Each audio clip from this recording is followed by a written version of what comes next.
COVID misinformation is real. It is here and it's all over the internet and it's in the public domain. And guess what?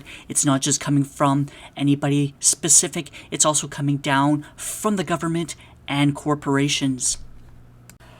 Today we're going to take a look at one example about how these massive giant corporations in Canada are helping fuel the misinformation about COVID and the vaccines.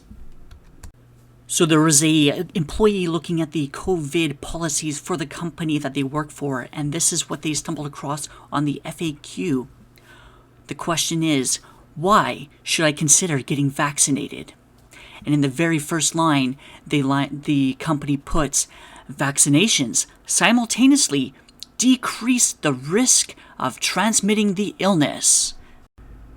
As we can see from the science and real-world data, because the presumed unvaccinated are not allowed to go into a lot of different venues or events. They are banned from them, but there is still mass infections happening in these vaccine passport-only places.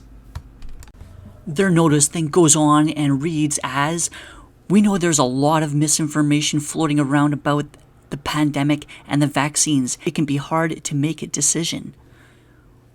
Isn't this misinformation on its own, saying that the vaccines reduce the spread of COVID? That's not true.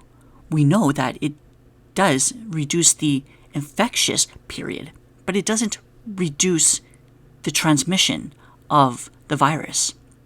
It just reduces the amount of time that you are infectious, not infected, but infectious. Your infectious time is shorter.